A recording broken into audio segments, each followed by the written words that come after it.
大家好，我係 Leo Sir，喺英國有10年嘅教學經驗，長期關注英國嘅教育趨勢，特別係幫香港家庭搬咗嚟英國之後，仔女喺升學路上嘅挑戰同埋困難。我哋今次呢一條影片咧，係特別為最近幾年搬嚟英國嘅香港家庭而錄製嘅，因為我知道好多家長嘅心入邊都有啲疑問。首先搬咗嚟英國之後，小朋友可能冇經歷過一個完整嘅11家 grammar school 或者私立中學嘅一個準備，咁佢哋會問：咁仲有冇機會去考 grammar school 呢？又或者好多家長會發覺原來 GCSE 嘅英文好難㗎喎，又會有分 GCSE Language 英國語文同埋 GCSE 嘅 English Literature 英國嘅文學，咁究竟有咩分別啊？又或者邊一科會比較重要啊？等等。又或者有啲家長會問：咁小朋友明明英文溝通冇問題嘅喎，但係會發覺寫作 creative writing 又或者要考11家嘅時候嘅 verbal reasoning 又好有問題嘅，成績好差，咁應該點樣去解決呢啲問題呢？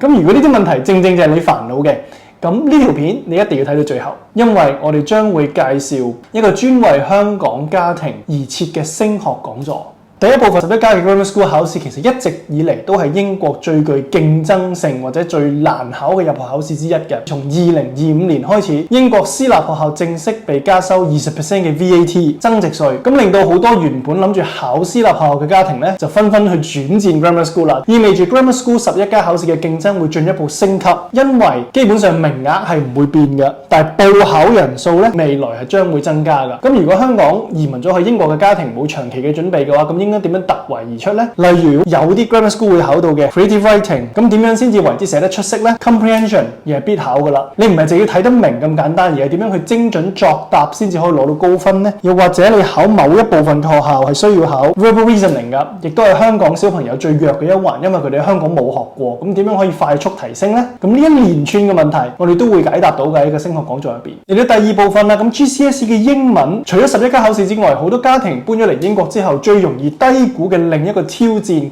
實就係 GCSE 嘅英文考試啦。普遍嚟講，香港學生口語應該係唔錯嘅，但係問題 GCSE 考試嘅要求會更加高，包括佢哋嘅結構啦、技巧、分析，同埋需要有英式嘅寫作風格。英國語文 English Language 同埋英國文學 English Literature 會有咩分別呢？係唔係兩科都一定要讀嘅呢？如果有一科可以唔讀嘅話，邊一科可以唔讀呢？如果一定要揀其中一科嘅，咁應該要揀邊一科？又或者點解？邊一科對於未來升大學嘅申請會影響更加大呢？英國語文 English Language 入邊，咁究竟考乜嘢嘅呢？創意寫作 Creative Writing， 非小說類寫作 Non-fiction Writing， 咁應該點樣準備呢？ Comprehension 閱讀理解佔比有幾大啊？答題有啲咩特別嘅技巧需要注意啊？最後 Final Score 就係成一科嘅比例入邊分開呢幾個範疇，佔嘅比例又應該點樣嘅呢？咁應該點樣分配溫習嘅時間啊？英國文學 English Literature， 咁點解咁多學生會覺得難讀啊？一啲指定嘅讀本 text 嘅選擇嘅影響又會有幾大呢？係咪越簡單就越好啊？又或者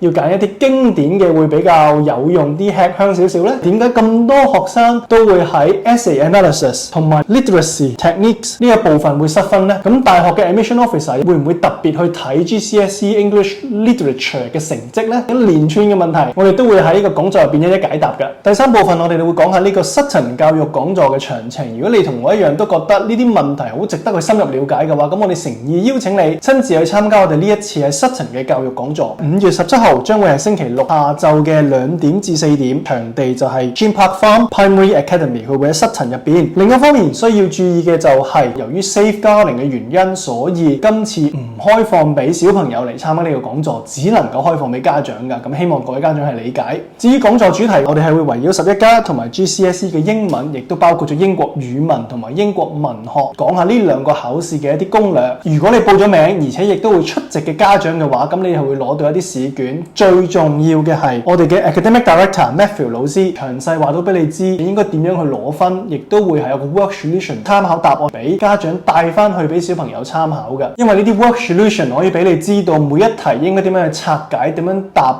先至可以攞到高分嘅。如果你係搬咗嚟英國一段時間，又或者啱啱搬嚟英國嘅小朋友覺得準備11家好迷茫，又或者你覺得 GCSE 英文好難捉到重點，可能係一個不容錯過嘅一次機會，可以學到更加多嘢。名額有限，你可以透過 QR Code 報名。我哋喺 Sutton 等你，5月17號見。最後想問下一次想我哋喺邊個地方做講座呢？咁你可以喺留言度講一講俾我哋知。我哋下一次再講英國教育嘅其他主題。我係英國 Leo Sir，拜拜。